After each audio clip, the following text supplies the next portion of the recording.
रात का वक्त था। बुखार ने मुझे बिल्कुल तोड़ दिया था। बदन तप रहा था और आंखों के सामने सब धुंधला सा लग रहा था। पत्नी गांव गई हुई थी बच्चों के साथ और घर में मैं अकेला था। बस पड़ोस तक बात कर लेने की हिम्मत थी, लेकिन किसी ने आवाज नहीं सुनी। तभी दरवाजे पर हल्की दस्तक हुई और मैंने धीरे से आवाज दी तो देखा सामने मेरी साली खड़ी थी, हाथ में दवा और पानी का गिलास, आंखों में हल्की चिंता और चेहरे पर मासूमियत। उसने झट से आकर मेरे माथे को छुआ तो बोली, जीजा जी, आपको बहुत तेज बुखार है, भाभी ने फोन पर बताया था इसलिए मैं आई हूँ। उसकी आवाज में अपनापन और चिंता थी। वो कुर्सी खींचकर मेरे पास बैठ गई और दवा मेरे मुंह में रख दी। मैंने कांपते हाथों से पानी लिया तो उसने झट से गिलास पकड़कर मेरे होठों तक पहुंचाया। मैं एकटक उसे देख रहा था, शायद इसलिए कि उस वक्त वो ही मेरे अकेलेपन की दवा लग रही थी। उसके बाल थोड़े बिखरे हुए थे और आंखों में बेचैनी थी, जैसे मुझे देखे बिना उसे चैन ही नहीं था। मैंने धीरे से कहा, तुम्हें आना नहीं चाहिए था, लोग क्या कहेंगे। वो मुस्कुरा दी और बोली, लोग तो कुछ ना कुछ कहते ही हैं जीजा जी, अभी आपकी सेहत ज्यादा जरूरी है। उसका हाथ मेरे हाथ पर था और उस गर्माहट ने मुझे अजीब सा सुकून दिया, जैसे दर्द और बुखार दोनों पल भर को भूल गया हो। फिर उसने मेरे तकिए को ठीक किया, कंबल को खींचकर मुझे अच्छे से ढक दिया और खुद मेरे पास बैठ गई। उस नजदीकी ने मेरे दिल में एक अजीब सी हलचल पैदा कर दी। वो मेरे इतने पास कभी नहीं बैठी थी। उसकी सांसें मेरे गाल को छू रही थी और उसका चेहरा मेरी आंखों के बहुत करीब था। मैं उसे देखता रहा और वो झेप कर नजरें झुका लेती, लेकिन फिर पल भर बाद वही नजरें मेरी तरफ उठ जाती और उस पल कमरे का सन्नाटा और गहरा हो जाता। ऐसा लगा जैसे वक्त थम गया हो। मैंने हिम्मत करके कहा, अगर तुम ना आती तो मैं पता नहीं कैसे ये रात काट पाता। तो वो बोली, आप अकेले नहीं है जीजा जी, जब तक भाभी नहीं आती मैं आपका ख्याल रखूंगी। उसकी ये बात सुनकर मेरे दिल की धड़कन तेज हो गई। एक अजीब सी घबराहट और खिंचाव के बीच मैं फंस गया, क्योंकि रिश्ते की मर्यादा मुझे रोक रही थी, लेकिन हालात और उसका स्नेह मुझे अपनी तरफ खींच रहा था। बिस्तर पर लेटे हुए मैंने पहली बार महसूस किया कि अकेलेपन में किसी का साथ कितना गहरा असर डालता है। और उसके आने से जैसे मेरे कमरे की वीरानी मिट गई थी। वो मुझे बार बार पानी पिलाती, ठंडे पानी की पट्टी मेरे माथे पर रखती और जब मैं कांपने लगता तो मेरे हाथ अपने हाथों में लेकर दबाती। उस लम्हे में मुझे लगा जैसे ये रिश्ता सिर्फ नाम का नहीं, बल्कि दिलों का जुड़ाव है। और मैं समझ नहीं पा रहा था कि ये सब उसका फर्ज है या उसके दिल के अंदर कोई ऐसी बात है जो अब तक छिपी हुई थी। उसके मासूम चेहरे को देखकर मुझे उस रात पहली बार एहसास हुआ कि कभी कभी इश्क वहीं से जन्म लेता है जहां हम लीस्ट एक्सपेक्ट करते हैं। लेकिन वहीं से कहानी में सबसे बड़ी परीक्षा भी शुरू होती है। रात और गहरी हो चुकी थी। कमरे की खिड़की से आती हल्की हवा कंबल के अंदर भी ठंडक पहुंचा रही थी, लेकिन उससे ज्यादा ठंडक मेरे दिल में थी, क्योंकि मेरी हालत कमजोर थी और मेरे पास बैठी साली की मौजूदगी मुझे लगातार विचलित कर रही थी। वो बार बार घड़ी देखती और फिर मेरी ओर झुककर पूछती, जीजा जी नींद आ रही है क्या। मैं सिर हिलाकर मना कर देता तो वो और करीब आकर मेरे माथे को छू लेती। उसके हाथ इतने नर्म और ठंडे थे कि मेरे अंदर तक उतर जाते। कभी वो मेरी हथेली दबाती तो कभी मेरे बालों को सहलाने लगती। और मैं हैरान था कि ये वही साली है जो हमेशा मजाक करती थी, खिलखिलाती थी, लेकिन आज उसका रूप बिल्कुल अलग था। उसकी आंखों में अपनापन और करुणा थी, जैसे मैं उसका अपना सबसे करीब का इंसान हूँ। मैंने हिम्मत करके धीरे से कहा, तुम्हें सच में मेरी इतनी फिक्र क्यों है। वो चौंकी और हल्की हंसी दबाते हुए बोली, क्या हर चीज का कारण होता है जीजा जी। कभी कभी सिर्फ दिल चाहता है कि किसी का ख्याल रखा जाए, और आप तो वैसे भी हमारे अपने हो, अगर मैं ना आती तो कौन आता। उसकी ये बात सुनकर मैं चुप हो गया, लेकिन दिल में सवाल और भी गहराने लगे। वो कुर्सी छोड़कर अब बिस्तर के किनारे बैठ चुकी थी। उसकी साड़ी का पल्लू मेरी बाजू से छू गया और उस छुअन से जैसे मेरे पूरे शरीर में एक बिजली सी दौड़ गई। मैं आंखें बंद करके लेटा रहा, लेकिन नींद दूर दूर तक नहीं थी। हर पल मुझे उसकी मौजूदगी का एहसास और गहरा करता जा रहा था। उसने धीरे से मेरे गाल पर हाथ रखा और बोली, अब बुखार कम लग रहा है ना। मैंने उसकी आंखों में झांका और उस पल लगा जैसे मैं जवाब नहीं बल्कि उसकी आंखों में छुपा राज पढ़ना चाहता हूँ। वो पल भी अजीब था, जहाँ रिश्ते की लकीर हमें रोक रही थी और दिल का रिश्ता हमें जोड़ रहा था। मैंने कांपती आवाज में कहा, अगर लोग देख लें तो वो मुस्कुरा दी और बोली, ये कमरे की चार दीवारी के अंदर जो है वो सिर्फ हमारा है, बाहर की दुनिया का इससे कोई लेना देना नहीं। उसकी ये बात मेरे सीने में उतर गई और मैं महसूस करने लगा कि अकेलेपन, बीमारी और उसकी देखभाल ने हमारे बीच एक अजीब सी डोर बांध दी है।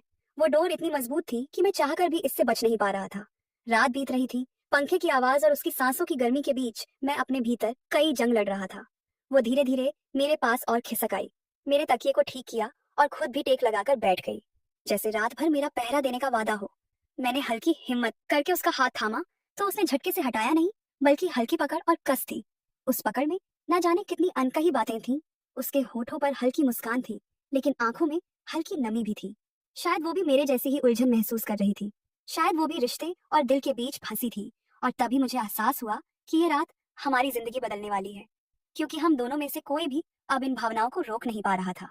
लेकिन उसी वक्त भीतर कहीं से आवाज आई कि मर्यादा की लकीर पार करने के बाद वापसी नहीं होगी। और शायद यही हमारी सबसे बड़ी परीक्षा थी कि हम इस रात को कैसे निभाते हैं और सुबह किस चेहरे के साथ एक दूसरे को देखते हैं। रात अब और सन्नाटे में डूब चुकी थी।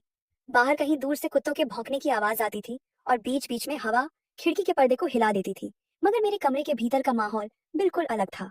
मैं बुखार से कमजोर था, लेकिन मेरी धड़कनों की रफ्तार और तेज हो चुकी थी, क्योंकि मेरे पास बैठी साली अब लगभग मेरे तकिए के साथ सटी हुई थी। उसके हाथ ने मेरा हाथ थाम रखा था और वो बीच बीच में मेरी नब्ज टटोलने का बहाना करती जैसे डॉक्टर हो।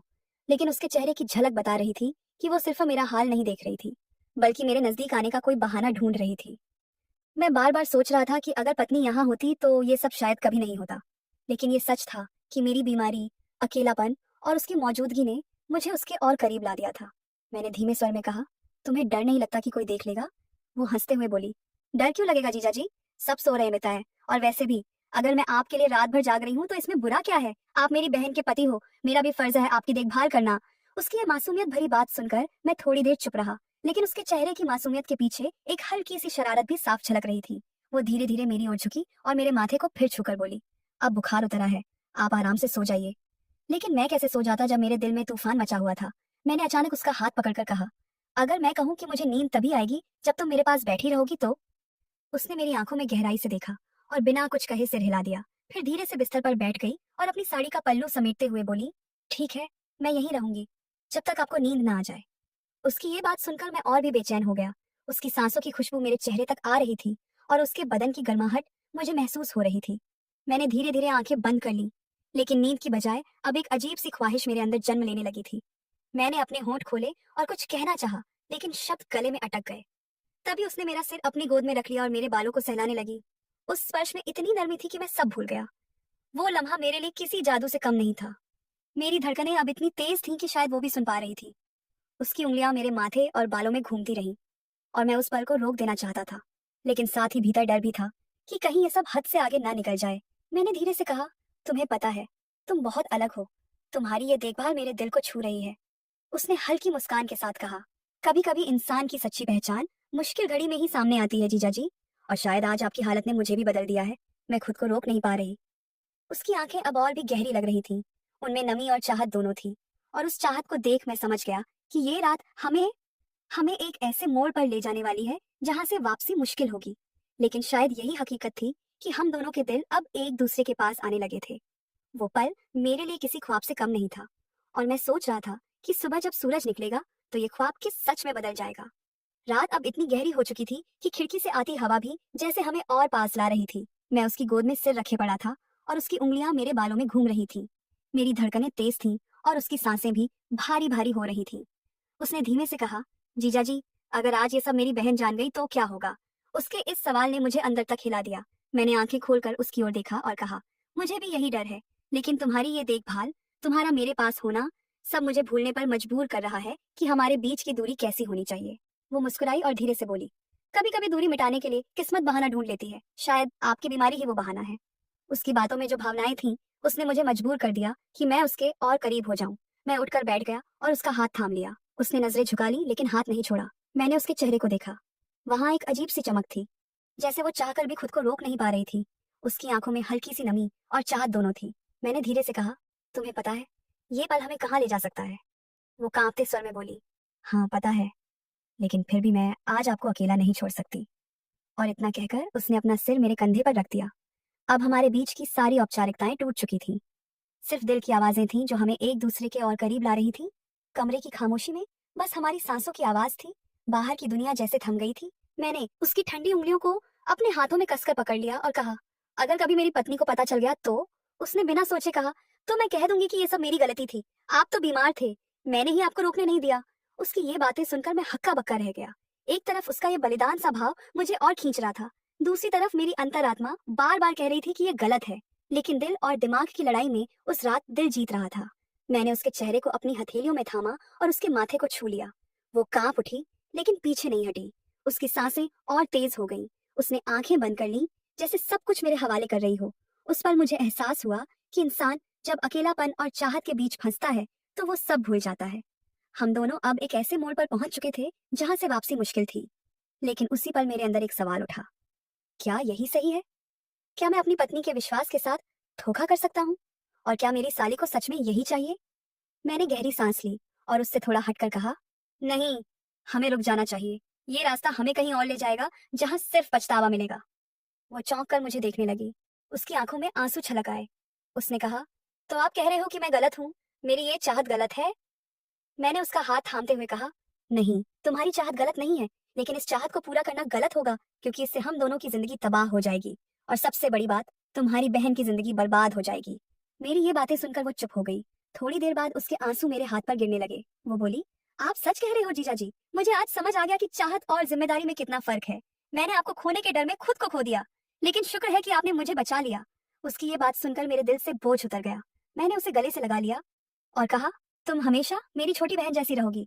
मैं तुम्हें कभी अकेला महसूस नहीं होने दूंगा, लेकिन हमारी मर्यादा ही हमें जीने का सहारा है। वो सिसकते हुए बोली, आपने सही कहा। अगर आज हम बहक जाते तो ये रात हमें जिंदगी भर रुलाती। मैंने उसके आंसू पोंछे और कहा, अब चलो, तुम भी थोड़ा आराम कर लो, सुबह सब कुछ सामान्य लगेगा। उसने सिर हिलाया और धीरे धीरे मेरे पास से हटकर दूसरी तरफ लेट गई, लेकिन उसका हाथ अब भी मेरे हाथ में था और उसी स्पर्श में हमने समझौता कर लिया। प्यार और चाहत अपनी जगह है, लेकिन रिश्तों की मर्यादा उनसे कहीं बड़ी होती है। सुबह की हल्की धूप खिड़की से भीतर आ रही थी। पक्षियों की चहचहाहट माहौल को और शांत बना रही थी। मेरी आंख खुली तो मैंने देखा कि मैं अभी भी बिस्तर पर लेटा था और मेरी साली मेरे पास ही कुर्सी पर बैठी थी। शायद रात भर जागती रही। उसकी आंखों के नीचे हल्के हल्के काले घेरे थे, लेकिन चेहरा शांत था, जैसे उसके मन से कोई भारी बोझ उतर गया हो। मैंने उठने की कोशिश की तो उसने तुरंत कहा, जीजा जी, अभी मत उठो, आप पूरी तरह ठीक नहीं हुए। उसकी आवाज में अब वो कांपना नहीं था, बल्कि एक नई दृढ़ता थी। मैंने मुस्कुराते हुए कहा, मैं अब ठीक हूँ, शायद कल रात की वजह से। उसने हल्की सी मुस्कान दी, लेकिन आंखें झुका ली, जैसे उस रात का जिक्र भी उसे भारी लग रहा हो। तभी मेरी पत्नी कमरे में आई। उसके हाथ में चाय थी और चेहरे पर वही मासूम मुस्कान। उसने कहा, वाह, आज तो लग रहा है मेरे पति बिल्कुल ठीक हो गए। देखो चेहरे पर कैसी रौनक है। मैंने उसे देखकर सिर हिलाया और चुप रहा। मेरी साली ने तुरंत बात संभाली, हाँ दीदी, मैंने रात भर इनका ध्यान रखा, अब बहुत अच्छा महसूस कर रहे हैं। मेरी पत्नी ने साली की ओर देखा और प्यार से कहा, तूने सच में मेरा बहुत बड़ा काम किया, वरना मैं अकेली इतनी सेवा नहीं कर पाती। उस पल मुझे एहसास हुआ कि अगर कल रात हम मर्यादा से भटक जाते तो आज ये सुकून कभी महसूस नहीं कर पाता। मेरी पत्नी के चेहरे पर जो विश्वास था, वो विश्वास ही मेरी असली पूंजी था, और मेरी साली ने भी उस विश्वास को बचाने में मेरा साथ दिया था। भले ही उसके दिल में चाहत थी, लेकिन उसने अपनी चाहत को रिश्ते के आगे झुका दिया। नाश्ते की मेज पर सब साथ बैठे। माहौल बिल्कुल सामान्य था। कोई भी नहीं जानता था कि पिछली रात हमारे लिए कितनी बड़ी परीक्षा बनकर आई थी। मैंने साली की ओर देखा तो उसने धीरे से आंखों से इशारा किया, जैसे कह रही हो, चिंता मत करो, ये राजा हमेशा राजा ही रहेगा। और मैंने भी मन ही मन सोचा कि आज मैंने चाहत और जिम्मेदारी के बीच का फर्क समझा है। इंसान के सामने कभी कभी ऐसे मौके आते हैं जहां वो पल भर की कमजोरी में अपनी पूरी जिंदगी बिगाड़ सकता है, लेकिन अगर उस वक्त हिम्मत दिखा दे तो वही हिम्मत उसकी सबसे बड़ी जीत बन जाती है। उस रात ने मुझे सिखा दिया कि रिश्ते सिर्फ खून या समाज से नहीं, बल्कि विश्वास और मर्यादा से बनते हैं। और अगर मर्यादा टूट जाए तो रिश्ता जिंदा रहते हुए भी मर जाता है। मेरी साली का मेरे प्रति भाव कभी गलत नहीं था। वो सिर्फ चाहत थी, लेकिन उसने खुद अपने मन को काबू में करके उस चाहत को रोक दिया, और यही उसकी सबसे बड़ी जीत थी। उस दिन के बाद से हमारे बीच कभी कोई ऐसी बात नहीं हुई, बल्कि हमारा रिश्ता और भी मजबूत हो गया। वो मुझे हमेशा बड़े भाई जैसा मानती रही और मैंने उसे अपनी छोटी बहन की तरह संभाला। समय बीतता गया, लेकिन उस रात की याद हमेशा मेरे दिल में एक सबक की तरह रह गई कि इंसान का असली इम्तिहान उसकी कमजोरी में नहीं, बल्कि उस कमजोरी से बाहर निकलने की हिम्मत में होता है। और जब कभी मैं अपनी पत्नी को देखता, उसके चेहरे पर विश्वास देखता, तो मुझे लगता कि अगर उस रात मैं बहक जाता तो ये मुस्कान कभी नहीं देख पाता। इसलिए कह सकता हूँ, प्यार और चाहत कभी गलत नहीं होते, लेकिन उन्हें मर्यादा और रिश्तों की सीमाओं में रखना ही जिंदगी की सबसे बड़ी समझदारी है।